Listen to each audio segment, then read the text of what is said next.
বহু শতাব্দী আগের কথা, যখন হিন্দুস্তানের মাটিতে একটি ছোট জনপদ গড়ে উঠেছিল যা নূরপুর নামে পরিচিত ছিল। এই জনপদটি তার সবুজ শস্যক্ষেত, দুলতে থাকা ফসল এবং কঠোর পরিশ্রমী মানুষের জন্য বিখ্যাত ছিল। জনপদের বাইরের দিকে যেখানে ক্ষেত শুরু হতো সেখানে শামশাল আলী নামে এক কৃষক থাকত। আল্লাহ তাকে জমিতে অনেক বরকত দিয়েছিলেন। তার কাছে দূর দূরান্ত পর্যন্ত বিস্তৃত উর্বর জমি ছিল, যেখানে গম, চাল, আখ এবং নানা রকমের ফসল জন্মাত। তার ক্ষেত এত বিশাল ছিল যে নজর যেখানেই যেত শুধু সবুজের সমারোহই চোখে পড়ত। কিন্তু এত সব নেয়ামত থাকা সত্ত্বেও আল্লাহ তাকে সন্তানের ক্ষেত্রে শুধু একটি পুত্র দান করেছিলেন, যার নাম রাখা হয়েছিল তৌফিক। শামশাদ আলী তার একমাত্র ছেলেকে সীমাহীন ভালোবাসত। খুব ভোরে যখন ফজরের আজান শোনা যেত এবং আকাশে লাল আভা ছড়িয়ে পড়ত, তখন শামশাদ আলী তার ছেলের মাথায় হাত বুলিয়ে দিত এবং তাকে জাগিয়ে বলত যে, বেটা, ওঠো এবং খোদার শুকরিয়া আদায় করো। দুনিয়ার জৌলুস তো এই সকালে ঠান্ডা হাওয়ায়, যা চেহারাকে সতেজ করে দেয়। তৌফিক তার নিষ্পাপ চোখ মুছতে মুছতে উঠে পড়ত এবং তার বাবার সাথে ক্ষেতের দিকে রওনা দিত। রাস্তায় শামশাদ আলী তার ছেলেকে বোঝাত যে, বেটা, এই জমি যা তুমি দেখছ তা আল্লাহর আমানত। এতে যদি পরিশ্রম করে বীজ বোনা হয় তবে তা সোনার ফসল ফলায়, কিন্তু যদি একে এমনিই ছেড়ে দেওয়া হয় তবে এই জমি একসময় অনাবাদী হয়ে পড়ে থাকে। জীবনও ঠিক তেমনই বেটা, যদি পরিশ্রম এবং সততার সাথে কাজ করা যায় তবে আল্লাহ বরকত দেন, নয়তো সব শেষ হয়ে যায়। তৌফিক ছোটবেলা থেকেই তার বাবার কথাগুলো খুব মনোযোগ দিয়ে শুনত। তার ছোট মাথায় ধীরে ধীরে এই কথাগুলো গেঁথে যেতে লাগল যে জীবন শুধু সম্পদ আর আরামায়েশে নয়, বরং পরিশ্রম, ধৈর্য এবং বুদ্ধিমত্তায় রয়েছে। শামশাদ আলী প্রায়ই খেতে কাজ করার সময় তার ছেলেকে কাছে ডাকত এবং বলত যে, এসো বেটা, দেখো এই শ্রমিকরা কিভাবে লাঙল চালাচ্ছে, দেখো কিভাবে তারা মাটির বুক চিরে দিচ্ছে যাতে বীজ ভালো মতো রোপণ করা যায়। এই সব পরিশ্রম বেটা, যদি এই লোকগুলো অলসতা করত তবে আমাদের ফসল কখনো হতো না। তাই সব সময় পরিশ্রমী মানুষদের কদর করবে এবং তাদের সাথে সম্মানের সাথে আচরণ করবে। তৌফিক মাথা নেড়ে হ্যাঁ বলত এবং নিজের ছোট হাতে মাটি তুলে নিয়ে ঘ্রাণ নিত। মাটির সুগন্ধ তার খুব ভালো লাগত। এই ঘ্রাণ তাকে বলত যে এখান থেকেই রুটি আসে, এখান থেকেই জীবন আসে। সময় এভাবেই কাটতে লাগল এবং তৌফিক বড় হয়ে উঠল। এখন সে তার বাবার সাথে খেতে কাজ করতে শুরু করেছিল। দুপুরের তপ্ত রোদে যখন শ্রমিকরা জিরিয়ে নিত তখন তৌফিক তাদের পানি খাওয়াত। সে তাদের সাথে বসত, তাদের কথা শুনত এবং তাদের কষ্টগুলো বোঝার চেষ্টা করত। শামশাদ আলী যখন তার ছেলেকে এসব করতে দেখত তখন মন থেকে দোয়া করত যে আল্লাহ যেন তাকে সব সময় নেক এবং বুদ্ধিমান করে রাখেন। তার বিশ্বাস ছিল যে যে সন্তান তার ছোটদের সম্মান করে সে জীবনে কখনো ব্যর্থ হয় না। একদিন আকাশে মেঘলা ছিল এবং বাতাসে বৃষ্টি ঘ্রাণ মিশেছিল। শামশাদ আলী তার ছেলেকে নিয়ে ক্ষেতের এক কোণে বসেছিল, যেখানে একটি পুরনো বটগাছ ছিল। সেই গাছের ছায়ায় ঠান্ডা বাতাস বইছিল এবং চারপাশের পরিবেশ খুব শান্তিময় ছিল। শামশাদ আলী তার ছেলেকে কাছে বসালো এবং বলল যে, বেটা, আজ আমি তোমাকে একটি খুব গুরুত্বপূর্ণ কথা বলতে চাই। এই কথাটি আমার বৃদ্ধা মা আমাকে বলেছিলেন যখন আমি তোমার বয়সের ছিলাম। তৌফিক পুরোপুরি মনোযোগ দিয়ে তার বাবার দিকে তাকালো। তার চোখে এক কৌতূহল ছিল এবং সে বুঝতে পেরেছিল যে বাবা কোনো খুব জরুরি কথা বলতে চলেছেন। শামশাদ আলী লম্বা শ্বাস নিলেন এবং বললেন, বেটা, তুমি জানো যে আমার আম্মি অর্থাৎ তোমার দাদিজান খুব বুদ্ধিমতী এবং পরহেজগার নারী ছিলেন।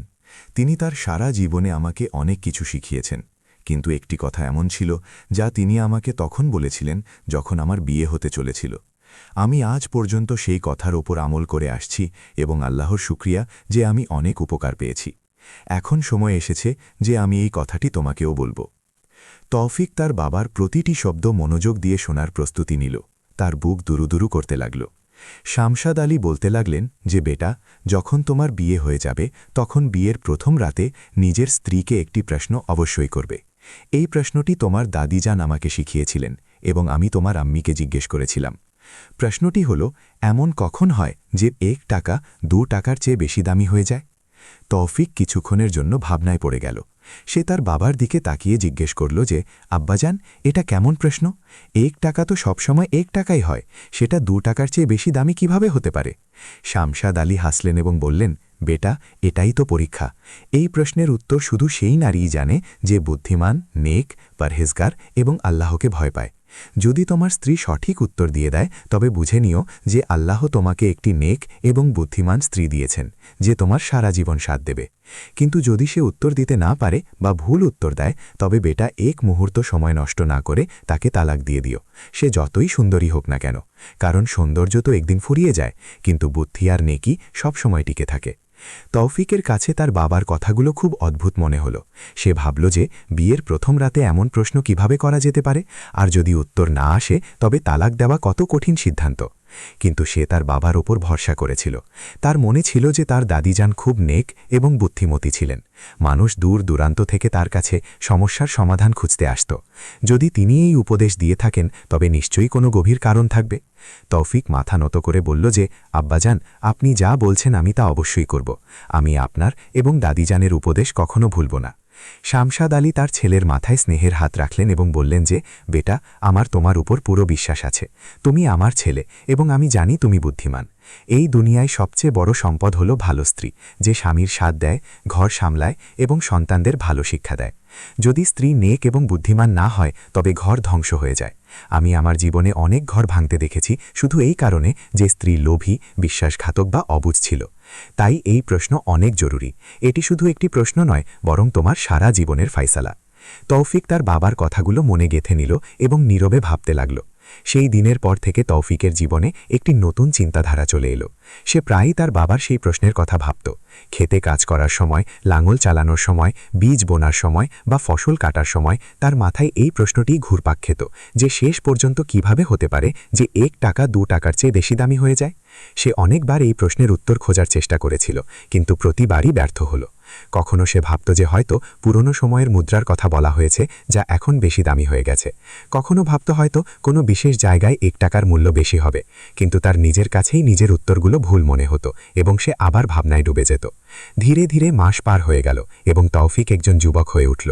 তার কাঁধ চওড়া হয়ে গিয়েছিল এবং মুখে দাঁড়িয়ে এসেছিল। এখন সে তার বাবার সাথে পুরো ক্ষেতের কাজ সামলাত, শ্রমিকদের নির্দেশ দিত, ফসলের দেখাশোনা করত এবং বাজারে গিয়ে ফসল বিক্রির কাজও করত। জনপদের মানুষ তাকে একজন পরিশ্রমী এবং সৎ যুবক হিসেবে জানতে শুরু করেছিল। শামশাদ আলীর তার ছেলের ওপর খুব গর্ব ছিল। সে দেখত যে তার ছেলে শুধু পরিশ্রমই করে না, বরং মানুষের সাথে খুব ভালোভাবে আচরণ করে, কাউকে ধোঁকা দেয় না এবং সব সময় সত্যি কথা বলে। একদিন শামশাদ আলী তৌফিককে কাছে ডাকলেন এবং বললেন যে, বেটা, এখন তোমার বয়স হয়েছে এবং আমি চাই তোমার বিয়ে দিতে। আমি বৃদ্ধ হচ্ছি এবং আমি চাই আমার জীবদ্দশায় তোমাকে সুখে দেখে নিতে। তোমার একজন নেক স্ত্রী থাকুক, তোমার সন্তান হোক এবং এই ঘর কোলাহলে ভরে উঠুক। তৌফিক তার বাবার কথা শুনল এবং মাথা নত করে বলল যে, আব্বাজান, আপনি যা ঠিক করবেন আমার তাতে সম্মতি আছে। আপনি আমার চেয়ে ভালো জানেন যে আমার জন্য কোনটি ভালো। শামশাদ আলী হেসে বললেন যে, বেটা, আমি জানি তুমি বুদ্ধিমান, কিন্তু মনে রেখো সেই কথাটি যা আমি তোমাকে বলেছিলাম। বিয়ের প্রথম রাতে সেই প্রশ্নটি অবশ্যই করবে। আমার বিশ্বাস যে আল্লাহ তোমাকে একজন নেক স্ত্রী দেবেন যে সেই প্রশ্নের সঠিক উত্তর দেবে। শামশাদ আলী জনপদের বিভিন্ন পরিবারে খোঁজখবর শুরু করলেন। সে অনেক বাড়িতে গিয়ে মেয়ে দেখলেন এবং তাদের পরিবার সম্পর্কে খবর নিলেন। অবশেষে সে একটি পরিবার পছন্দ করল যারা জনপদের অন্য প্রান্তে থাকত।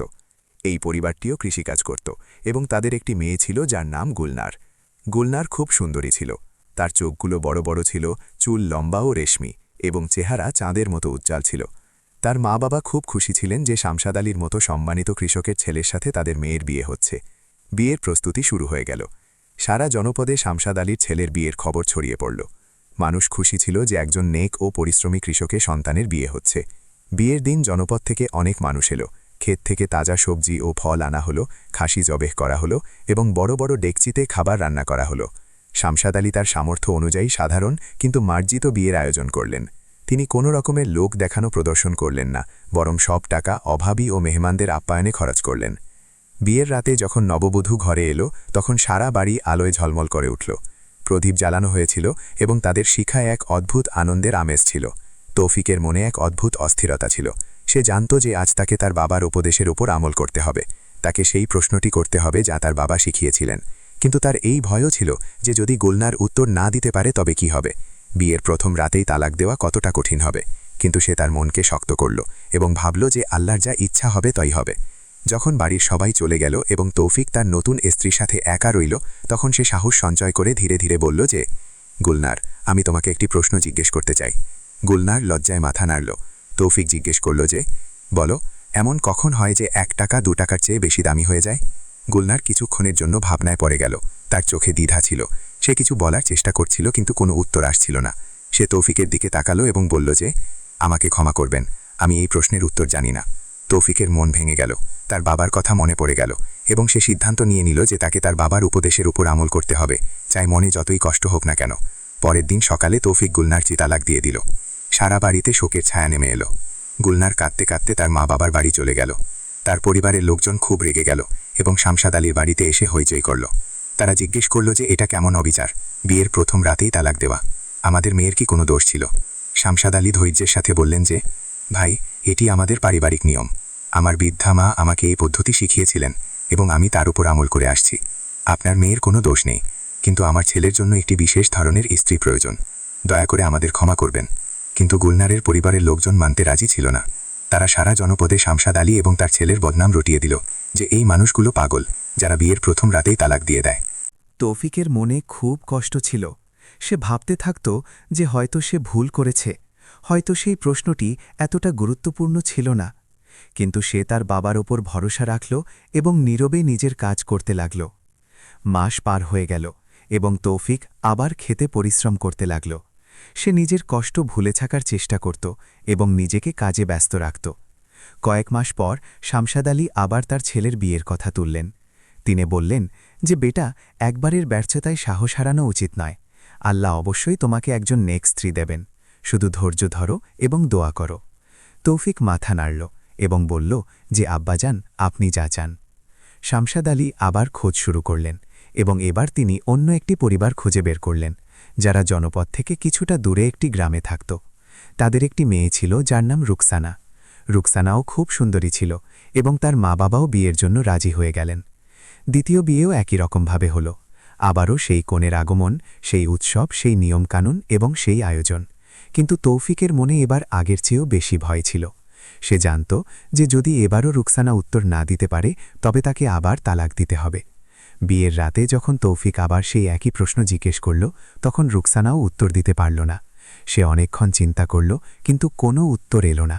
তৌফিকের মন ভেঙে গেল, কিন্তু সে আবারও তার বাবার উপদেশের উপর আমল করল এবং পরদিন সকালে রুকসানাকে তালাক দিয়ে দিল। এবার জনপদে আরও বেশি শোরগোল শুরু হল। মানুষ তৌফিককে পাগল বলতে লাগল। কেউ কেউ বলত যে এর কোনো মানসিক রোগ আছে যে বিয়ের প্রথম রাতেই তালাক দিয়ে দেয়। কেউ বলত যে এর উপর নিশ্চয়ই কোনো জাদুটোনা আছে। শামশাদ আলী এবং তৌফিক দুজনেই খুব চিন্তিত হয়ে পড়লেন, কিন্তু শামশাদ আলীর তার বৃদ্ধা মায়ের উপদেশের ওপর পূর্ণ বিশ্বাস ছিল। তিনি তৌফিককে বোঝালেন যে, বেটা, ধৈর্য ধরো, আল্লাহ অবশ্যই তোমাকে সাহায্য করবেন। যে নারী এই প্রশ্নের উত্তর জানে সে অবশ্যই মিলবে। শুধু নিজের ইমানের উপর অটল থাকো এবং দুনিয়ার কথাই ঘাবড়ে যেও না। তৌফিকের মনে এখন সন্দেহ জাগতে শুরু করেছিল। সে ভাবতে থাকত যে হয়তো এই প্রশ্নটি এতটাই কঠিন যে কোনো নারী এর উত্তর জানে না, অথবা হয়তো তার কপালে বিয়ে লেখাই নেই। রাতে সে এপাশ ওপাশ করত এবং ভাবত যে শেষ পর্যন্ত তার জীবনে কি হতে চলেছে। খেতে কাজ করার সময়ও তার মন বসত না। শ্রমিকরা তাকে বিমর্ষ দেখে জিজ্ঞেস করত যে, মালিক, কি হয়েছে, আপনাকে চিন্তিত মনে হচ্ছে। কিন্তু তৌফিক কিছু বলত না এবং শুধু হেসে এড়িয়ে যেত। জনপদের মানুষ এখন তৌফিক থেকে দূরে থাকতে শুরু করেছিল। কেউ নিজের মেয়ের বিয়ে তার সাথে দিতে চাইত না। সবাই ভয় পেত যে পাছে আবারও সেই একই কাণ্ড ঘটে। দুবার তালাক দেওয়া ছেলেকে কেউ পছন্দ করত না। শামশাদ আলীর খুব কষ্ট হতো যে তার ছেলে এতটা নেক ও পরিশ্রমী, কিন্তু মানুষ তাকে ভুল বুঝছে। তিনি প্রায়ই আল্লাহর কাছে দোয়া করতেন যে, হে আল্লাহ, আমার ছেলেকে এমন এক স্ত্রী দাও যে বুদ্ধিমান ও নেক মনের হয়, যে আমার বৃদ্ধা মায়ের উপদেশ বুঝবে এবং সেই প্রশ্নের সঠিক উত্তর দিতে পারবে। ইতিমধ্যেই 1 বছর পার হয়ে গেল। তৌফিক এখন আগের চেয়েও বেশি পরিশ্রম করতে শুরু করেছিল।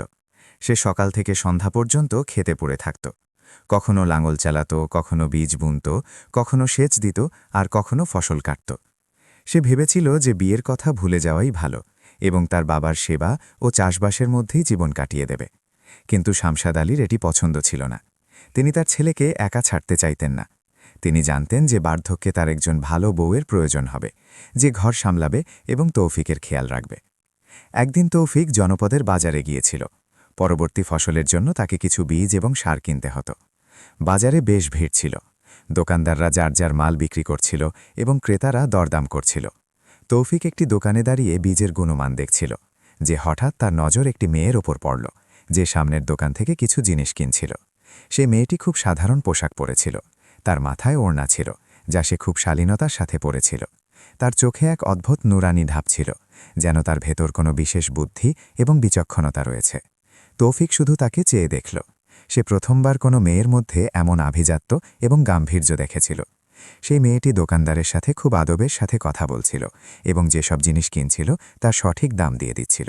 কোনো দরদাম নেই, কোনো তর্ক নেই, শুধু সহজ সরলভাবে নিজের কাজ শেষ করছিল। তৌফিকের মনে কিছু দোলা দিল। সে ভাবল যে এই মেয়েটি কে, কার বাড়ির মেয়ে। সে এদিক ওদিক তাকিয়ে দেখল যে সেই মেয়েটির সাথে একজন বয়স্ক নারীও ছিলেন, যিনি হয়তো তার মা। তৌফিক নিজের জিনিস কিনল এবং তারপর গোপনে সেই মেয়েটির পিছু পিছু চলতে লাগল। সে দেখতে চাইছিল এই মেয়েটি কোথায় থাকে। মেয়েটি এবং তার মা বাজার থেকে বেরিয়ে জনপদের একটি ছোট মহল্লায় প্রবেশ করল। সেখানে একটি পুরনো বাড়ি ছিল, যার দেয়াল কিছুটা ভাঙাচোরা কিন্তু পরিষ্কার পরিচ্ছন্ন ছিল। মেয়েটি সেই বাড়িতে ঢুকে গেল। তৌফিক পাশের একজন দোকানদারকে জিজ্ঞেস করল যে এটি কার বাড়ি। দোকানদার জানালো যে এটি একজন বিধবা নারীর বাড়ি, যিনি তার একমাত্র মেয়ের সাথে থাকেন। তার স্বামী অনেক বছর আগে মারা গেছেন। সেই বেচারি কঠোর পরিশ্রম করে নিজের ও মেয়ের পেট পালেন। মেয়ের নাম জরিনা এবং খুব নেক ও শরীফ মেয়ে। পুরো মহল্লায় তার সম্মান আছে। তৌফিক এটি শুনে খুব ভালো অনুভব করল। সে ভাবল যে দারিদ্র্যের মধ্যে থেকেও যদি কেউ নেক ও শরীফ থাকতে পারে, তবে এটি অনেক বড় কথা। তার মনে জরিনার জন্য এক শ্রদ্ধা জন্মে গেল। সে বাড়ি ফিরে এলো এবং সারা রাস্তা জরিনার কথাই ভাবতে থাকল। তার চোখ, তার ভঙ্গি, তার শালীনতা সবকিছু তার মাথায় ঘুরপাক খাচ্ছিল। সন্ধ্যায় যখন তৌফিক তার বাবার সাথে খাবার খেল, তখন শামশাদ আলী দেখলেন যে তার ছেলের মুখে এক অদ্ভুত আনন্দ আছে। তিনি জিজ্ঞেস করলেন যে, বেটা, তোমাকে আজ খুব খুশি মনে হচ্ছে, কি ব্যাপার? তৌফিক কিছুটা ইতস্তত করে বলল যে, আব্বাজান, আজ বাজারে আমি একটি মেয়ে দেখলাম। তাকে খুব নেক ও শরীফ মনে হলো। আমি তার সম্পর্কে খোঁজ নিয়ে জানতে পারলাম যে সে একজন বিধবার মেয়ে। তার নাম জরিনা। শামশাদ আলী শুনলেন এবং বললেন যে, বেটা, যদি তোমার মন বলে তবে আমি সেই পরিবারে প্রস্তাব পাঠাবো। দারিদ্র্য কোনো দোষ নয়, আসল সম্পদ হলো বুদ্ধি আর নেকি। পরের দিন শামশাদ আলী জনপদের কয়েকজন বয়স্ক নারীকে সাথে নিলেন এবং জরিনার বাড়িতে বিয়ের প্রস্তাব নিয়ে গেলেন। জরিনার মা, যার নাম রফিকা বিবি, খুব অবাক হলেন। তিনি বললেন যে, ভাই, আমরা তো খুব গরিব মানুষ, আপনাদের মতো সম্মানিত কৃষকের বাড়িতে আমাদের মেয়ের কি যোগ্যতা? শামশাদ আলী খুব আদবের সাথে বললেন যে, বোন, দারিদ্র্য আর সমৃদ্ধি আল্লাহর পক্ষ থেকে, আমরা তো নেকি আর শরফাত দেখি। আমার ছেলে আপনার মেয়েকে দেখেছে এবং তার মন তার দিকে ঝুঁকেছে। যদি আপনি রাজি থাকেন তবে আমরা এই বিয়ে পাকা করতে চাই। রফিকা বিবির চোখে আনন্দের অশ্রু চলে এলো। তিনি বললেন যে, আমি তো খুব খুশি, কিন্তু আমাকে আমার মেয়ের কাছে জিজ্ঞেস করতে হবে। তিনি ভেতরে গিয়ে জরিনাকে ডাকলেন এবং সব কথা বললেন। জরিনা মাথা নিচু করে শুনল এবং তারপর বলল যে, আম্মি, আপনি যা ঠিক করবেন তাতেই আমার সম্মতি আছে। রফিকা বিবি বাইরে এসে শামশাদ আলীকে বললেন যে, আমাদের এই বিয়ে কবুল, কিন্তু একটি কথা বলার আছে যে আমাদের কাছে এত টাকা নেই যে আমরা বড় কোনো অনুষ্ঠান করতে পারব। শামশাদ আলী বললেন যে, বোন, আপনি চিন্তা করবেন না, আমরা সব কিছু সামলে নেব, শুধু আপনি আপনার মেয়েকে প্রস্তুত রাখুন। বিয়ের প্রস্তুতি আবার শুরু হল, কিন্তু এবার তৌফিকের মনে এক অদ্ভুত অস্থিরতা ছিল। সে ভাবতে থাকত যে যদি এবারও জরিনা সেই প্রশ্নের উত্তর না দিতে পারে তবে কি হবে। তাকে জরিনাকে তালাক দিতে হবে এবং সেই বেচারি বিধবার একমাত্র মেয়ে আবার সেই দারিদ্র্যে ফিরে যাবে। তার মন চাইছিল না যে এমন হোক। সে রাত দিন দোয়া করতে থাকল যেন আল্লাহ জরিনাকে সেই উত্তরটি দান করেন। সে তার দাদির রুহের কাছেও মিনতি করত যে, হে দাদিজান, যদি আপনার রুহ শুনে থাকে তবে আমাকে সাহায্য করুন, আমি যেন একজন নেক স্ত্রী তাই।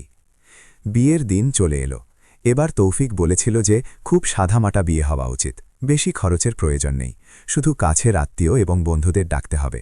শামশাদ আলী ছেলের কথা মেনে নিলেন এবং সাদাসিধেভাবে বিয়ে দিলেন। বিয়ের রাতে যখন জরিনা ঘরে এলো তখন তৌফিকের মন জোরে জোরে কাঁপতে লাগল। সে দেখল যে জরিনা খুব সাধারণ কাপড় পরেছিল, তার কাছে কোনো দামি গয়না ছিল না, শুধু একটি সাধারণ ওড়না এবং একটি সাধারণ শাড়ি। কিন্তু তার মুখে একটি নূর ছিল যা যে কোনো গয়নার চেয়ে বেশি সুন্দর ছিল। রাতে যখন সবাই চলে গেল এবং তৌফিক জরিনার সাথে একা রইল, তখন তার বুক কাঁপতে লাগল। সে ভাবছিল যে এখন সে সেই প্রশ্ন কিভাবে করবে।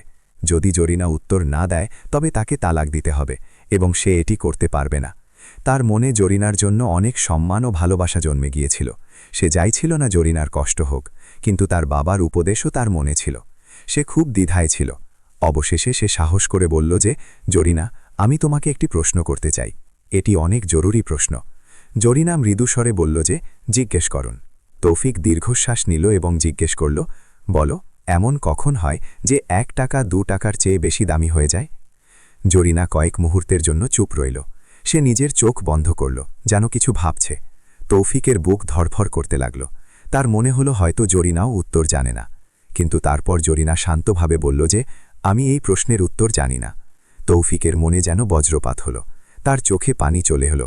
সে ভাবতে লাগল এখন তার কি করা উচিত। তার মন কিছুতেই মানছিল না যে সে জরিনাকে তালাক দেয়। তাকে খুব নেক ও শরীফ মেয়ে মনে হচ্ছিল। সে ভাবল যে হয়তো তার বাবার উপদেশ ভুল ছিল, অথবা হয়তো এই প্রশ্নটি এতটাই কঠিন যে কেউ এর উত্তর জানে না। সে মনে মনে সিদ্ধান্ত নিয়ে নিল যে এবার সে তার বাবার উপদেশ উপেক্ষা করবে। সে জরিনাকে ছাড়বে না।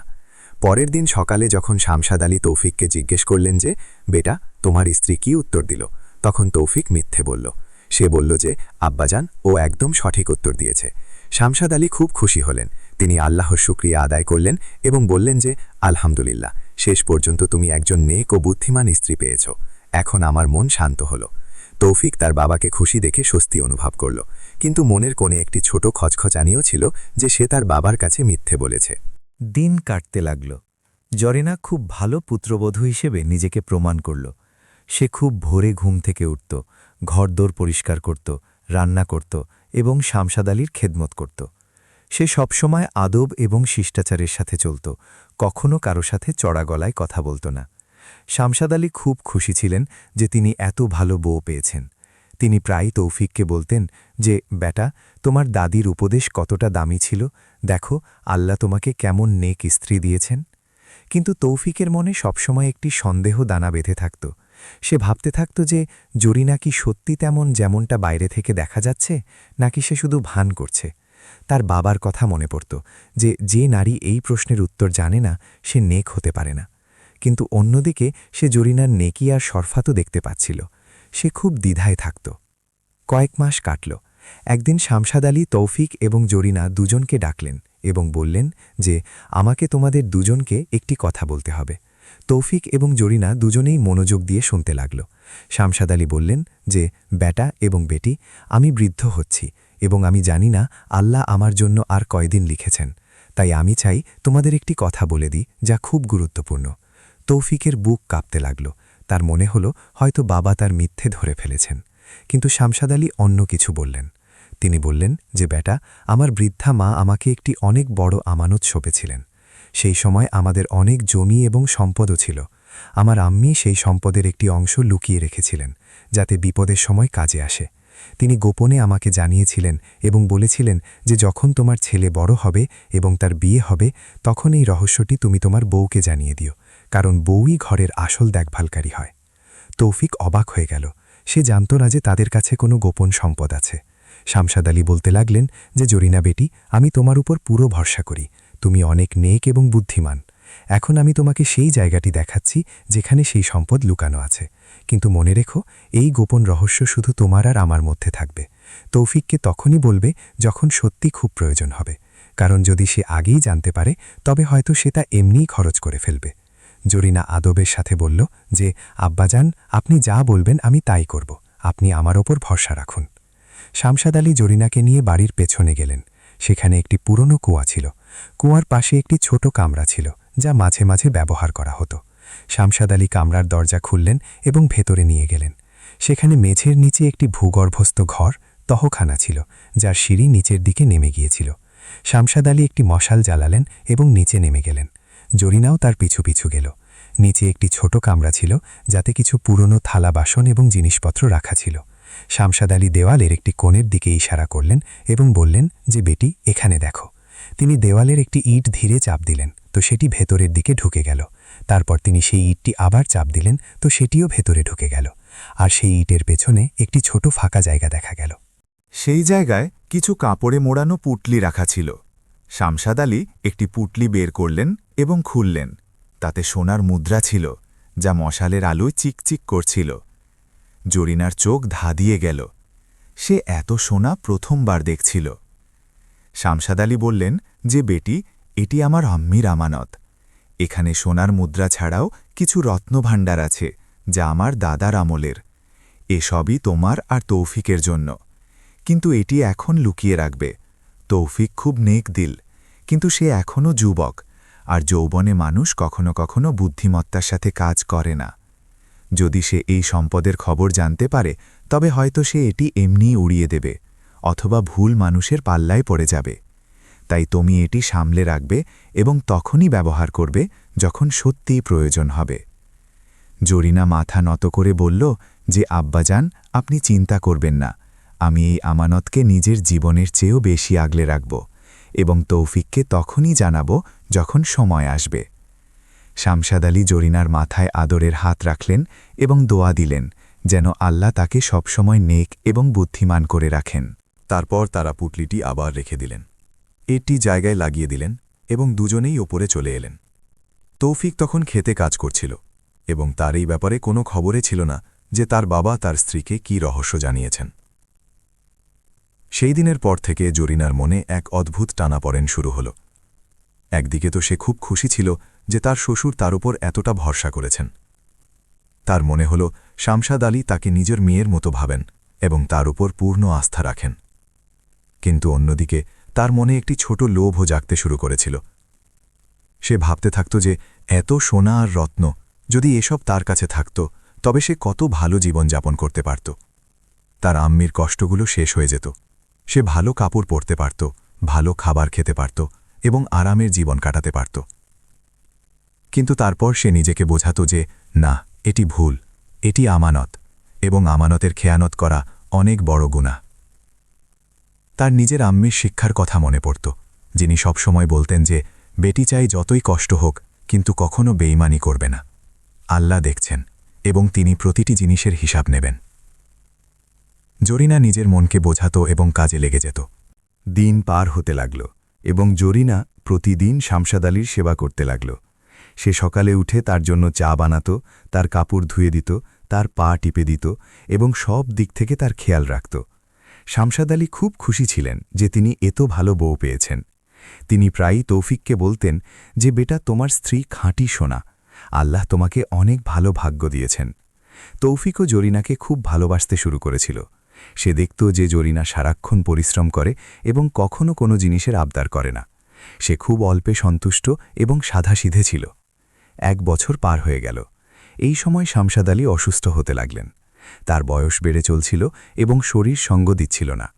জরিনা তার অনেক সেবা করল, রাত জেগে তার পাশে বসে থাকত এবং প্রতিটি প্রয়োজনের খেয়াল রাখত। তৌফিকও খুব চিন্তিত থাকত যে তার বাবার শরীর ঠিক হচ্ছে না। সে কবিরাজ এবং বৈদ্যদের ডাকল, কিন্তু কোনো লাভ হল না। অবশেষে একদিন শামশাদ আলী তৌফিক এবং জরিনাকে নিজের কাছে ডাকলেন এবং বললেন যে আমার সময় এসে গেছে, আল্লাহ আমাকে ডাকছেন। তৌফিকের চোখে পানি চলে এলো। সে বলল যে আব্বাজান, এমন কথা বলবেন না, আপনি ঠিক হয়ে যাবেন।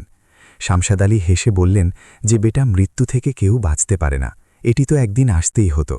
আমি আমার জীবনে খুশি, আল্লাহ আমাকে অনেক দিয়েছেন, একজন ভালো ছেলে দিয়েছেন এবং একজন নেক বউ দিয়েছেন।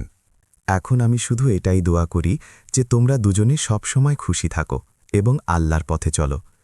তারপর তিনি জরিনার দিকে তাকালেন এবং বললেন যে বেটি, আমি তোমাকে যে আমানত সঁপেছিলাম তা মনে আছে তো?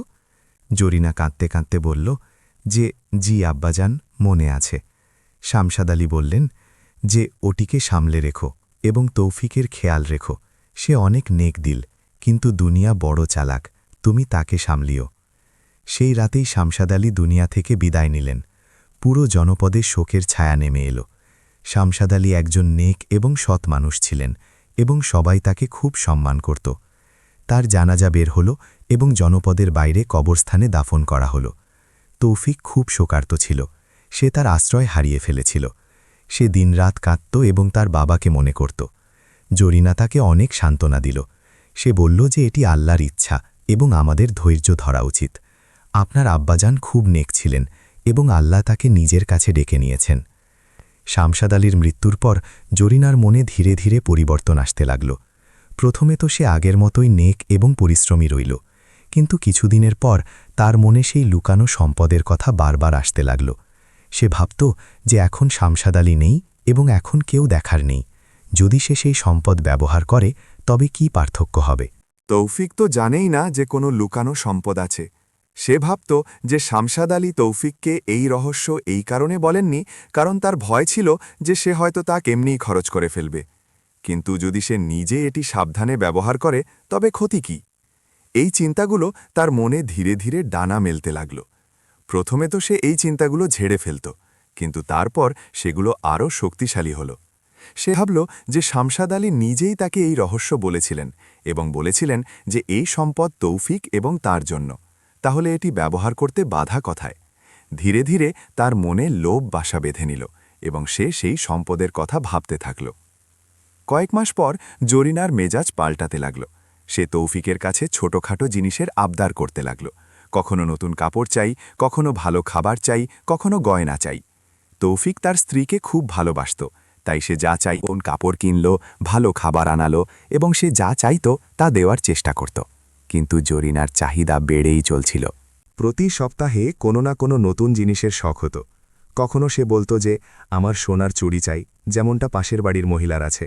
কখনো বলতো যে আমার রেশমি শাড়ি চাই, যেমনটা বাজারে দেখেছিলাম। কখনো বলতো যে বাড়িতে নতুন থালা বাসন চাই, নতুন আসবাবপত্র চাই। তৌফিক চিন্তিত হতে লাগল।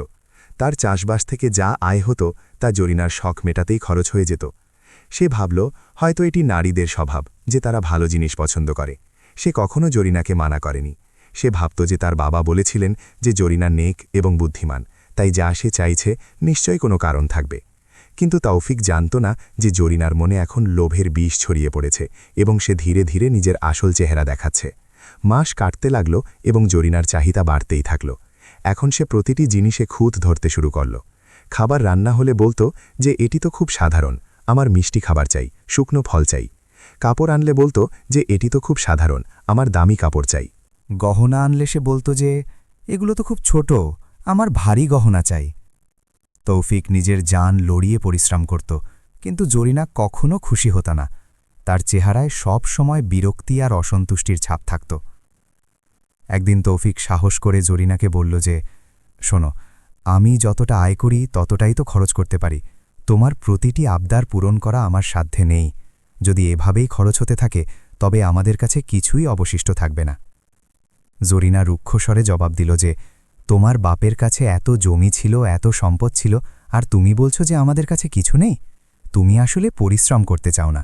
অন্য মানুষরা তাদের স্ত্রীদের কত কিছু দেয়, আর তুমি একটা ছোট জিনিসও দিতে পারো না। তৌফিকের খুব কষ্ট হল, কিন্তু সে কিছু বলল না এবং চুপচাপ খেতে কাজ করতে চলে গেল। জরিনার মেজাজ আরও খারাপ হতে লাগল। এখন সে ঘরের কাজেও অবহেলা করতে শুরু করল। রান্না ঠিকমতো করত না, ঘর পরিষ্কার করত না এবং সারা দিন বসে থাকত। তৌফিক যখন ক্ষেত থেকে ক্লান্ত হয়ে ঘরে আসত তখন জরিনা তার সাথে ঝগড়া করত যে তুমি এটা আনোনি। তৌফিকের মনে খুব কষ্ট হতো, কিন্তু সে ধৈর্য ধরত। তার বাবার কথা মনে পড়ত, যিনি সব সময় বলতেন যে বেটা, সবরের ফল মিষ্টি হয়। কিন্তু এখন তৌফিক বুঝতে পারত না যে এই সবর আর কতদিন করতে হবে। ধীরে ধীরে তৌফিকের আয় জরিনার অপব্যয়ে শেষ হতে লাগল।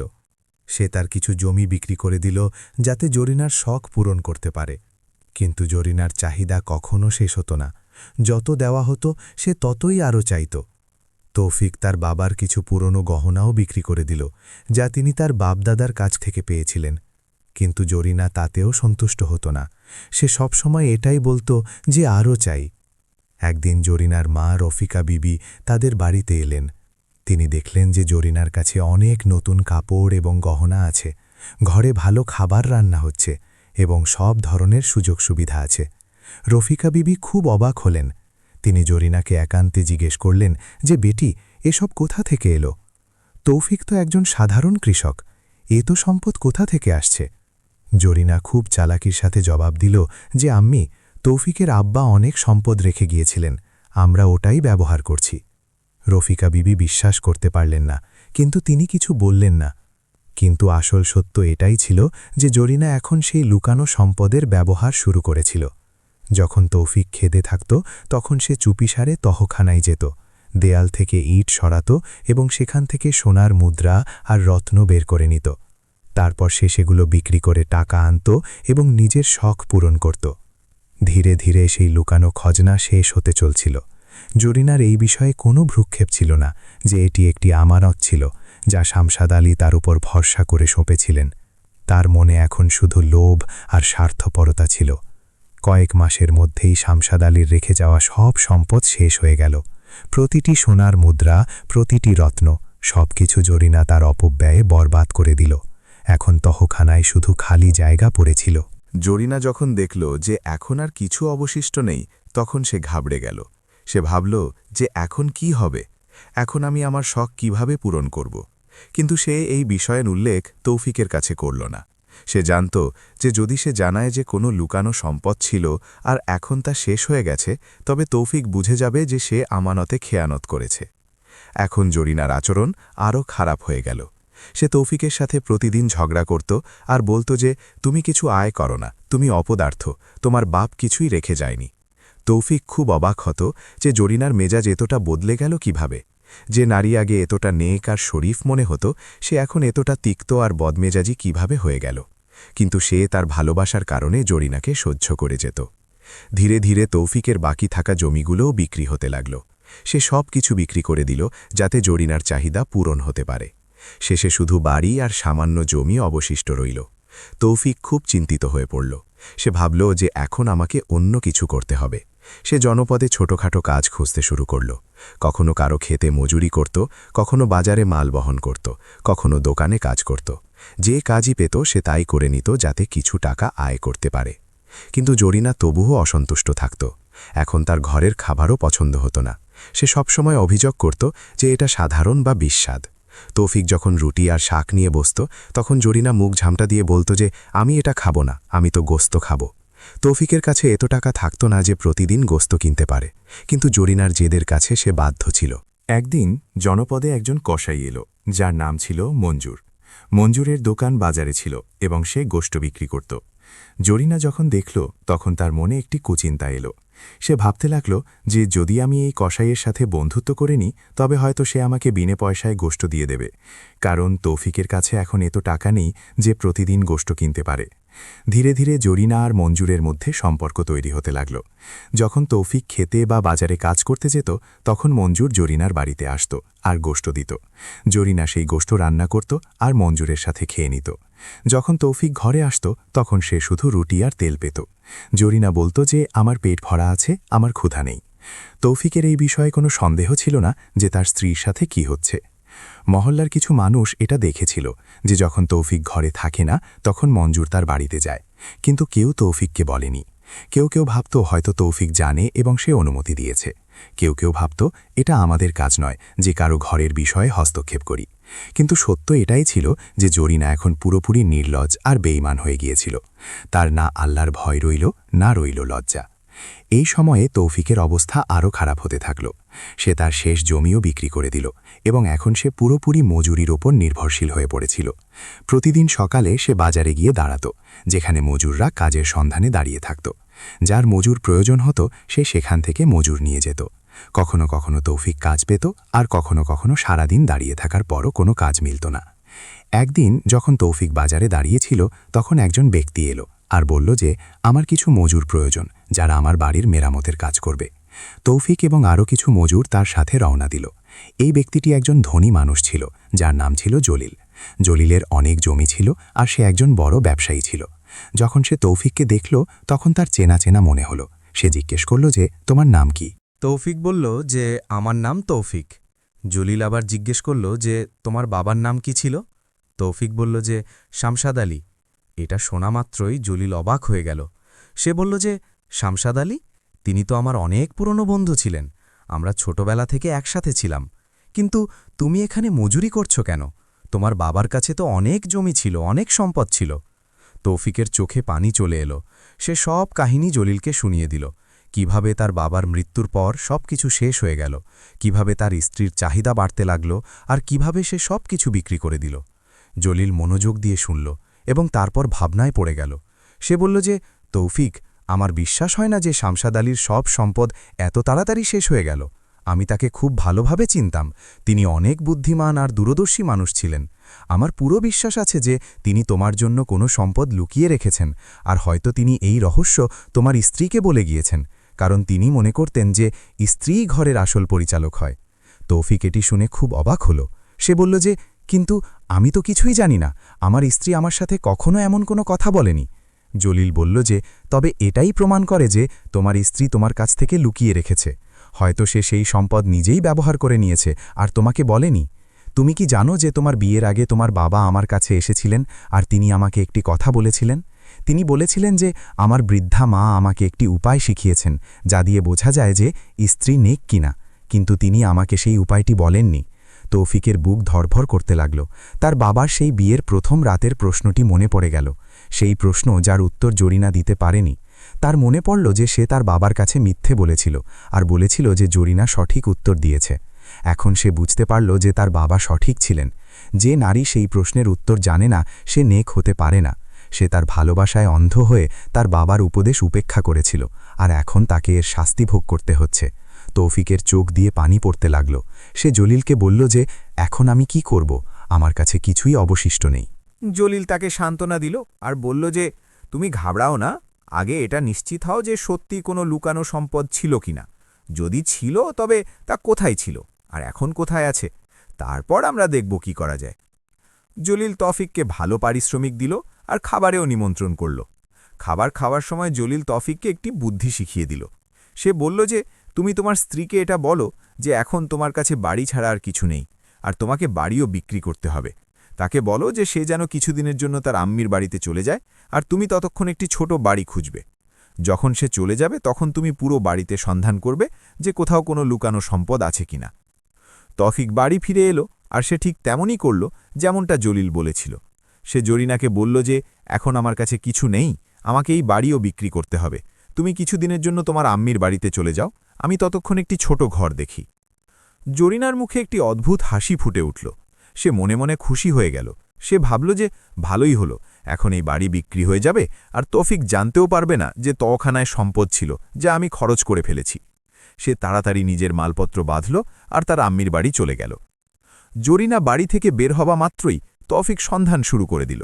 সে পুরো বাড়ি তন্ন করে খুঁজল। প্রতিটি কোণ, প্রতিটি ঘর, প্রতিটি আলমারি, প্রতিটি সিঁদুক সবকিছু দেখল, কিন্তু কোথাও কিছু মিলল না। সে ছাদে দেখল, দেয়াল হাতালো, মেঝে দেখল, কিন্তু কোনো চিহ্ন পেল না। তৌফিক ক্লান্ত হয়ে গেল আর হতাশ হতে লাগল। সে ভাবল হয়তো জলিলের কথা ভুল ছিল, অথবা সত্যি কোনো লুকানো সম্পদ ছিলই না।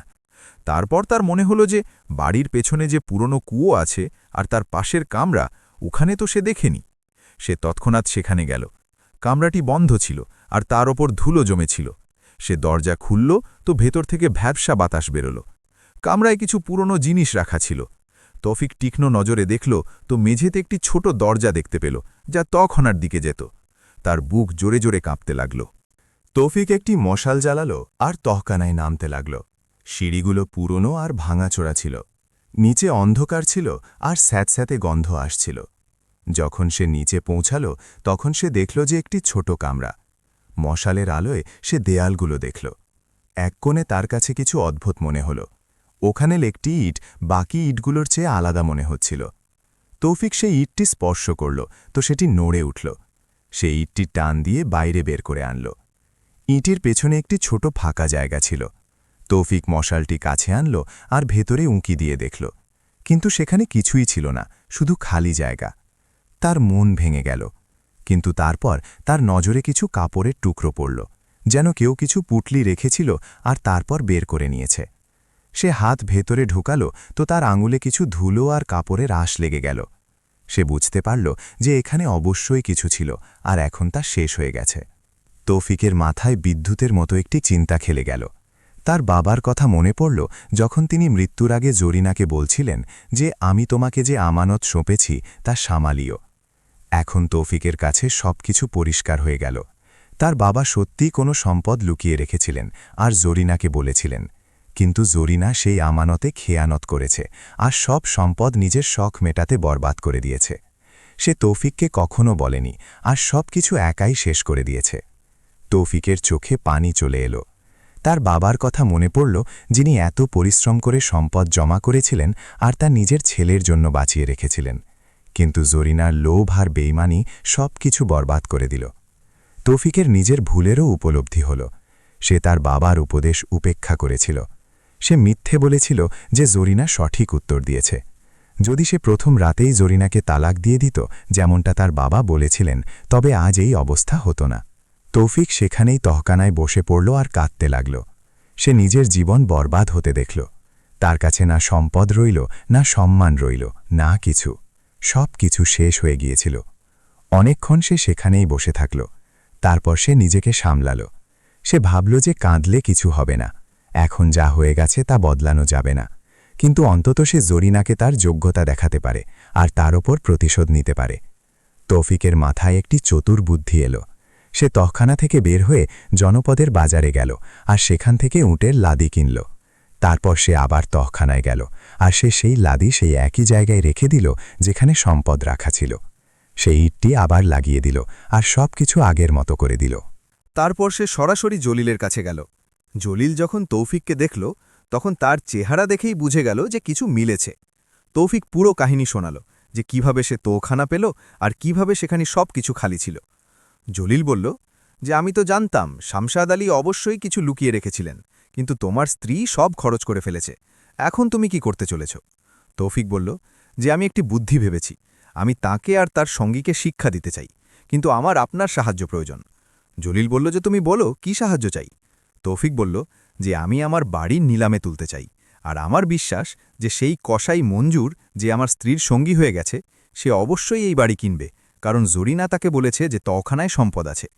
জলিল হেসে উঠল আর বলল যে এটি তো খুব ভালো বুদ্ধি।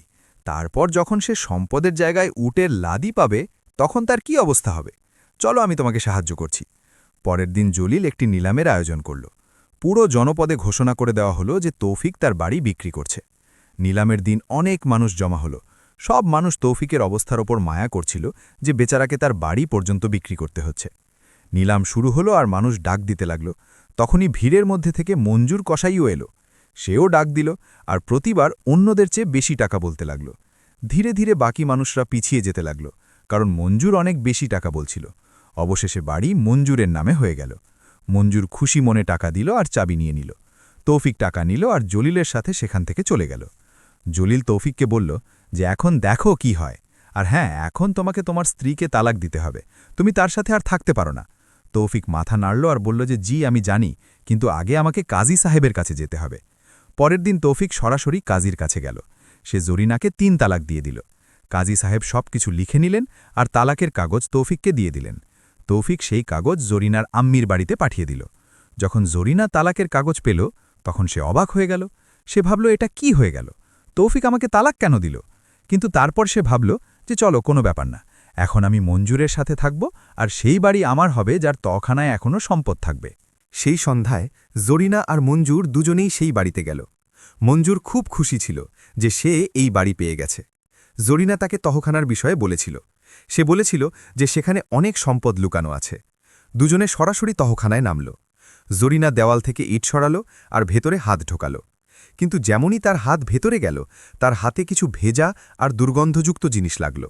সে তাড়াতাড়ি হাত বাইরে বের করল আর দেখল যে তার হাতে উটের লাদি লেগে আছে। জরিনার চিৎকার বেরিয়ে গেল। সে দেখল যে তহখানায় সম্পদের জায়গায় শুধু উটের লাদি ছিল। তার চেহারা লাল হয়ে গেল আর সে রাগে চিৎকার করতে লাগল। সে বলল যে তৌফিক আমাকে ধোঁকা দিয়ে দিয়েছে, আমি তো তাকে নির্বোধ ভাবতাম, কিন্তু সে আমার চেয়েও বেশি চালাক বেরোল। সে সম্পদ অন্য কোথাও লুকিয়ে ফেলেছে আর এখানে লাদি রেখে দিয়েছে। মঞ্জুর কসাই যখন বুঝতে পারল যে কোনো সম্পদ নেই, তখন তার রাগ সপ্তম আকাশে পৌঁছে গেল। সে নিজের নাকে হাত দিল, কারণ দুর্গন্ধ সহ্য ক্ষমতার বাইরে ছিল। তারপর সে জরিনাকে খুব বাজেভাবে বকা দিতে শুরু করল। সে বলল যে তোর কারণে আমি এই বাড়ির জন্য দ্বিগুণ টাকা দিয়েছি। আমি ভেবেছিলাম তহখানায় সম্পদ আছে আর আমি ধনী হয়ে যাব, কিন্তু তুই আমাকে নির্বোধ বানিয়ে দিয়েছিস। আমার সব টাকা ডুবে গেল। এই বলে সে জরিনাকে ধাক্কা দিল আর সেখান থেকে চলে গেল। জরিনা একা তহখানায় রয়ে গেল। তার লজ্জা, তার দুঃখ সব মিলে তাকে ভেঙে ফেলতে লাগল। সে নিজের হাতে নিজের জীবন বরবাদ করে নিয়েছিল। স্বামী তালাক দিয়ে দিয়েছিল, সঙ্গী প্রত্যাখ্যান করেছিল, আর এখন কিছুই বাকি ছিল না। সে সেখানেই মেঝেতে বসে পড়ল আর কাঁদতে লাগল। সারা রাত সে কাঁদতে থাকল আর নিজেকে অভিশাপ দিতে লাগল। তার সব ভুল মনে আসতে লাগল। কিভাবে সে শামশাদ আলীর আমানতে খেয়ানত করেছিল, কিভাবে সে তৌফিককে ধোঁকা দিয়েছিল, কিভাবে সে বেইমানি করেছিল। সকাল হল তো তৌফিক সেই বাড়িতে গেল। সে জানত জরিনা আর মঞ্জুর ওখানে থাকবে। যখন সে তহখানায় নামল তখন সে দেখল যে জরিনা সেখানে মেঝেতে বসে কাঁদছে। তার অবস্থা খুব খারাপ ছিল, কাপড় ময়লা হয়ে গিয়েছিল আর চেহারা ফুলে গিয়েছিল। তৌফিক তার কাছে গেল আর বলল যে জরিনা, যদি তুমি একজন নেক আর সৎ স্ত্রী হতে তবে আজ এই অবস্থা হতো না। আমার বাবা তোমার ওপর ভরসা করেছিলেন আর তোমাকে আমানত সঁপেছিলেন, কিন্তু তুমি সেই আমানতে খেয়ানত করেছ। যদি তুমি আমাকে সত্যিটা বলে দিতে তবে আমি সেই সম্পদ তোমার সাথে ভাগ করে নিতাম আর আমরা দুজনে মিলে ভালো জীবন কাটাতাম, কিন্তু তোমার লোভ আর বেইমানি সব কিছু বরবাদ করে দিল। জরিনা কাঁদতে কাঁদতে বলল যে আমাকে ক্ষমা করে দাও, আমি অনেক বড় ভুল করেছি। আমার লোভ আমাকে অন্ধ করে দিয়েছিল, আমি জানতাম না আমি কি করছি। তৌফিক বলল যে এখন ক্ষমা চেয়ে কিছু হবে না, যা হওয়ার হয়ে গেছে। এখন তুমি তোমার আম্মির বাড়িতে ফিরে যাও আর তোমার বাকি জীবন নিজের ভুলের কথা ভেবে কাটিয়ে দাও। আমি তোমাকে তালাক দিয়ে দিয়েছি আর এখন আমাদের কোনো সম্পর্ক নেই। এই বলে তৌফিক সেখান থেকে চলে গেল। পরের দিন মঞ্জুর তৌফিকের কাছে এলো। সে অনেক মিনতি করল আর বলল যে আমাকে আমার টাকা ফেরত দিয়ে দাও আর তুমি তোমার বাড়ি ফেরত নিয়ে নাও, আমার এই বাড়ির কোনো প্রয়োজন নেই। তৌফিক বলল যে আমি তোমাকে শুধু অর্ধেক টাকা ফেরত দেব, বাকি টাকা তোমার অন্যায় আর বেইমানির শাস্তি। তুমি আমার স্ত্রীকে ভুল পথে চালিত করেছ আর আমার সাথে ধোঁকা করেছ। মঞ্জুর ভাবল অর্ধেক টাকা অন্তত কিছু না পাওয়ার চেয়ে ভালো। সে টাকা নিল আর ক্ষমা চেয়ে সেখান থেকে চলে গেল। কয়েকদিনেই মঞ্জুরের দোকান বন্ধ হয়ে গেল। জনপদের মানুষ যখন পুরো কাহিনী শুনল তখন সবাই মঞ্জুরকে বয়কট করল। কেউ তার কাছে গোস্ত কিনতে যেত না। মানুষ বলতো যে এ বেঈমান আর এ নিজের প্রতিবেশীর সাথে গদ্দারি করেছে। মঞ্জুরের সম্মান পুরোপুরি শেষ হয়ে গেল। সে এক কোনায় গুটিয়ে থাকল আর মানুষ তাকে ঘৃণা করতে লাগল। জরিনার অবস্থাও খুব খারাপ হয়ে গেল। এখন সে তার আম্মির ছোট বাড়িতে থাকত। যখনই সে বাইরে বেরোত মানুষ তাকে কটূক্তি করত। কেউ বলতো যে দেখো, এটি সেই নারী যে নিজের স্বামীকে বরবাদ করে দিয়েছে। কেউ বলতো যে এ আমানতে খেয়ানত করেছে। জরিনা মাথা নিচু করে চলত আর কোথাও মুখ দেখানোর যোগ্য ছিল না। তার মা রফিকা বিবিও খুব লজ্জা পেতেন। তিনি ভাবতেন যে আমি আমার মেয়েকে কি শিক্ষা দিয়েছিলাম যে সে এমন করল। এদিকে তৌফিক নিজের জীবনকে আবার নতুন করে সাজাতে শুরু করল। সে জলিলের সাহায্যে একটি ছোট ব্যবসা শুরু করল। জলিল বলেছিলেন যে তুমি আমার সাথে কাজ করো, আমরা মিলে পুরনো বাড়ি কিনব, সেগুলো ঠিক করে বিক্রি করব। তৌফিক অনেক পরিশ্রম করে কাজ করতে লাগল। সে নিজের দক্ষতা আর সততা দিয়ে ধীরে ধীরে টাকা আয় করতে শুরু করল। কয়েক মাসে তৌফিকের অবস্থা ভালো হতে লাগল। জলিল আর তৌফিক মিলে অনেক বাড়ি কিনলেন, সেগুলো ঠিক করলেন আর ভালো দামে বিক্রি করলেন। তৌফিক তার পরিশ্রমের আয় থেকে একটি ছোট দোকানও খুলল, যেখানে সে চাষবাসের সরঞ্জাম বিক্রি করত। ধীরে ধীরে তার ব্যবসা বাড়তে লাগল। জনপদের মানুষ যখন দেখল যে তৌফিক নিজের পরিশ্রম আর সততা দিয়ে আবার ঘুরে দাঁড়াচ্ছে, তখন সবাই তাকে সাহায্য করতে লাগল। কিন্তু তৌফিক এখন বিয়ের বিষয়ে একদমই ধ্যান দিত না। জলিল অনেকবার বলেছিলেন যে বেটা, তোমার আবার বিয়ে করা উচিত, কিন্তু তৌফিক সবসময় মানা করে দিত। তার জরিনার বেইনানির কথা মনে পড়ে যেত আর সে ভাবত হয়তো সব নারীই এমন হয়। সে তার বাবার উপদেশ ভুলতে পারত না। তার অনুশোচনা হতো যে যদি সে প্রথম রাতেই জরিনাকে তালাক দিয়ে দিত তবে আজ এত ক্ষতি হতো না। একদিন জলিল তৌফিককে নিজের বাড়িতে খাবারে নিমন্ত্রণ করলেন। তৌফিক গেল তো জলিল অনেক আপ্যায়ন করলেন। খাবার খুব ভালো হয়েছিল। খাওয়ার পর জলিল তার মেয়েকে ডাকলেন আর বললেন যে রুকাইয়া, আমাদের জন্য চা নিয়ে এসো। রুকাইয়া, যে একজন খুব সুন্দরী আর শরীফ মেয়ে ছিল, চা নিয়ে এলো। যেমনই সে তৌফিককে দেখল, সে এতটাই লজ্জা পেল যে তার হাত থেকে পেয়ালা পড়ে গেল আর মেঝেতে ভেঙে গেল। রুকাইয়া খুব লজ্জিত হল। তার চেহারায় লজ্জার লাল আভা ছড়িয়ে পড়ল আর সে বুঝতে পারছিল না কি করবে। তৌফিক হেসে বলল যে কোনো ব্যাপার না, আমি ধরে নেব যে আমি খেয়ে নিয়েছি। রুকাইয়া একটি হালকা লাজুক হাসির সাথে ক্ষমা চাইল আর ভেতরে চলে গেল। তৌফিক অবাক হয়ে জলিলকে জিজ্ঞেস করল যে এটি কে? জলিল জবাব দিলেন যে এটি আমার একমাত্র মেয়ে। ওর মা অনেক আগে মারা গিয়েছেন। আমি ওকে অনেক পরিশ্রম করে মানুষ করেছি আর ভালো আদব কায়দা শিখিয়েছি। তৌফিকের মনে কিছু দোলা দিল। সে অনুভব করল যে রুকাইয়ার মধ্যে কিছু বিশেষ ব্যাপার আছে, তার লজ্জা, তার আদব। কিন্তু সে কিছু বলল না আর বিদায় নিয়ে বাড়ি চলে গেল। বাড়ি পৌঁছে সে রুকাইয়ার বিষয়ে ভাবতে লাগল। তার মনে হল হয়তো রুকাইয়া একজন নেক আর বুদ্ধিমান মেয়ে, কিন্তু তার মনে আবার সন্দেহ জাগল। সে ভাবল পাছে এটিও জরিনার মতো না বেরোয়। কিছুদিন কাটল, তৌফিক রুকাইয়াকে ভুলতে পারছিল না। সে সিদ্ধান্ত নিল যে সে রুকাইয়ার পরীক্ষা নেবে। সে জানত যে রুকাইয়া প্রতি সপ্তাহে জুম্মার দিন বাজারে যায় কিছু প্রয়োজনীয় জিনিস কিনতে। তৌফিক একটি বুদ্ধি আঁটল। সে একটি খুব সুন্দর সোনার হার কিনল, যাকে হীরা বসানো ছিল। এই হারটি খুব দামি ছিল। জুম্মার দিন তৌফিক সেই রাস্তায় গেল যেখান দিয়ে রুকাইয়া যাতায়াত করত। সে একটি গাছের পেছনে লুকিয়ে সেই সোনার হারটি রাস্তায় ফেলে দিল। তারপর সে দূরে গিয়ে লুকিয়ে থাকল আর দেখতে লাগল রুকাইয়া কি করে।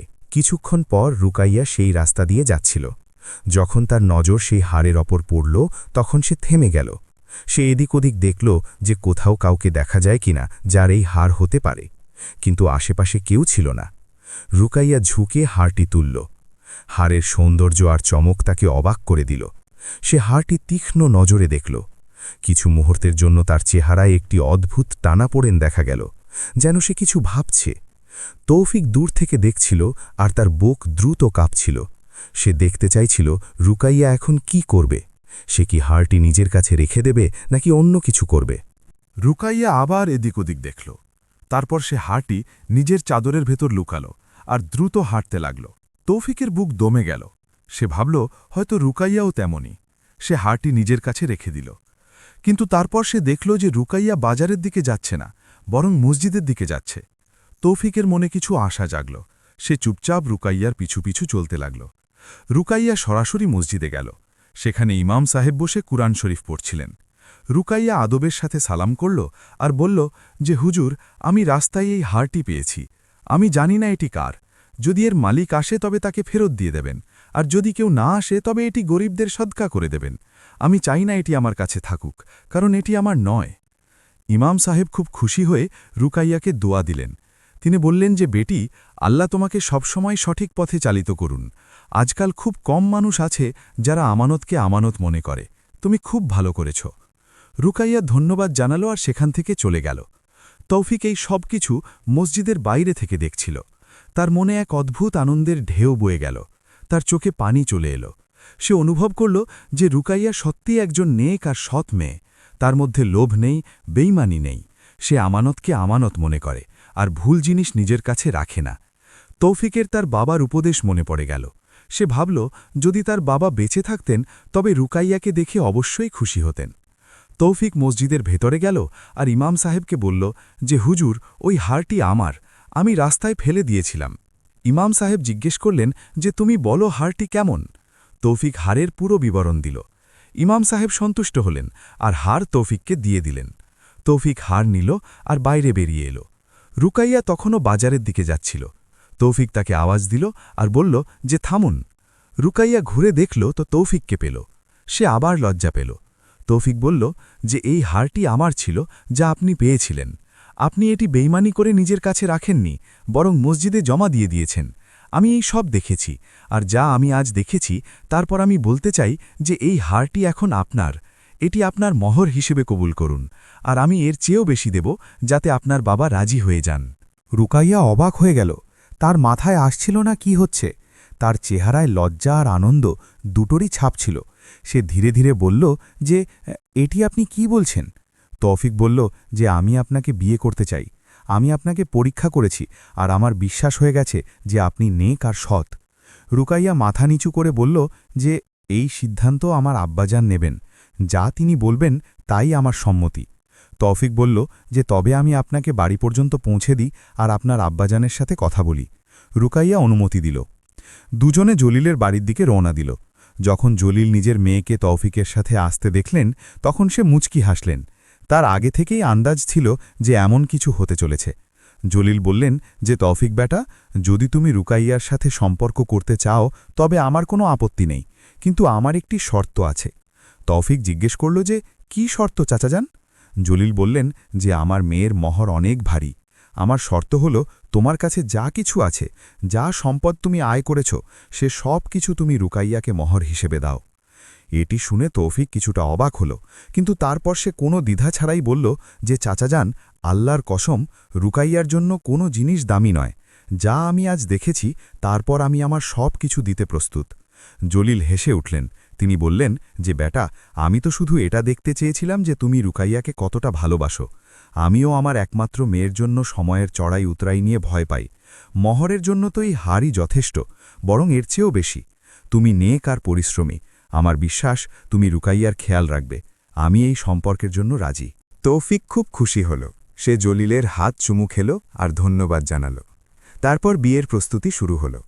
এবার তৌফিক বলল যে খুব সাদামাটা বিয়ে হতে হবে, বেশি জাঁকজমক নয়, বেশি খরচ নয়, শুধু কাছের মানুষ আর দোয়া। জলিলও এটাই পছন্দ করলেন। বিয়ের রাতে যখন রুকাইয়া ঘরে এলো, তখন তৌফিকের বুক আবার কাঁপতে লাগল। তার বাবার উপদেশ মনে পড়ে গেল, সেই প্রশ্ন যা তার দাদা তার বাবাকে শিখিয়েছিলেন আর তার বাবা তাকে শিখিয়েছিলেন। তৌফিক সাহস করে ধীরে ধীরে রুকাইয়াকে জিজ্ঞেস করল যে আমি তোমাকে একটি প্রশ্ন করতে চাই। রুকাইয়া লজ্জায় বলল যে জিজ্ঞেস করুন। তৌফিক জিজ্ঞেস করল, বলো, এমন কখন হয় যে 1 টাকা 2 টাকার চেয়ে বেশি দামি হয়ে যায়? রুকাইয়া কয়েক মুহূর্তের জন্য চুপ থাকল। তারপর সে মুচকি হেসে জবাব দিল যে যখন সেই 1 টাকা হালাল আয় থেকে হয় আর তা সঠিক জায়গায় সাদকা বা খয়রাত হিসেবে খরচ করা হয়, কারণ আল্লাহ বলেন যে যা কিছু তোমরা সাদকা হিসেবে দাও তা কয়েক গুণ বৃদ্ধি পেয়ে তোমাদের কাছে ফিরে আসে। তাই 1 টাকার সাদকা 2 টাকার চেয়েও বেশি দামি হয়ে যায়, আর হালালের একটি রুটি হারামের 100 খাবারের চেয়ে উত্তম। এটি শোনামাত্র তৌফিকের চোখে আনন্দের অশ্রু চলে এলো। সে বলল যে সুবহান আল্লাহ, তুমি একদম সঠিক উত্তর দিয়েছ। আমার বাবা সঠিক বলতেন যে যে নারী এই প্রশ্নের উত্তর জানে সে বুদ্ধিমান, নেক আর আল্লাহকে ভয়কারী হয়।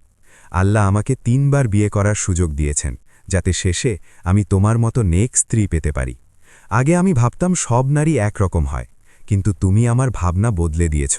তুমি আমার মনকে শান্তি দিয়েছ আর আমার জীবনে আশার আলো ভরে দিয়েছ। রুকাইয়া লজ্জায় বলল যে এটি তো আমার আম্মির শিক্ষার ফল।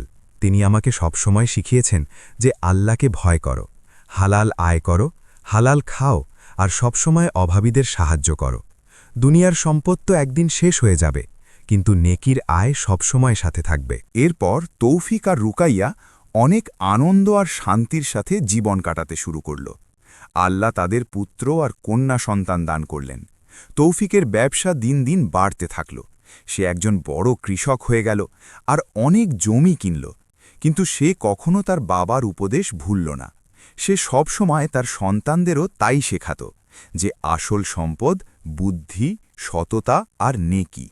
সোনারূপা তো একদিন শেষ হয়ে যায়, কিন্তু ভালো আচরণই সবসময় টিকে থাকে। রুকাইয়াও একজন খুব ভালো স্ত্রী আর মা হিসেবে নিজেকে প্রমাণ করল। সে সব সময় তার ঘর সামলাত, সন্তানদের ভালো শিক্ষা দিত আর তৌফিকের প্রতিটি কাজে সাথ দিত।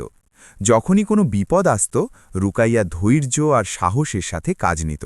যখনই আনন্দের সুযোগ আসত, সে আল্লাহর শুকরিয়া আদায় করত আর অভাবীদের মধ্যে সদকা করত। তৌফিক তার সন্তানদেরও সেই প্রশ্ন শেখাল যা তার দাদা তার বাবাকে শিখিয়েছিলেন। সে বলল যে এটি আমাদের বংশের আমানত। এটি শুধু একটি প্রশ্ন নয়, বরং জীবনের একটি আদর্শ। যে এই প্রশ্নের উত্তর বোঝে সে জীবনে কখনো ব্যর্থ হয় না। বছর পার হয়ে গেল, তৌফিক বৃদ্ধ হল, কিন্তু তার চোখে এখনও সেই একই উজ্জ্বলতা ছিল। সে তার জীবনে অনেক চড়াই উতরাই দেখেছিল। সে দারিদ্র্য দেখেছিল, সমৃদ্ধি দেখেছিল, ধোঁকা দেখেছিল আর আনুগত্যও দেখেছিল। কিন্তু সবচেয়ে বড় শিক্ষা যা সে পেয়েছিল তা হল আসল সম্পদ মানুষের নিয়ত আর আচরণের মধ্যে থাকে।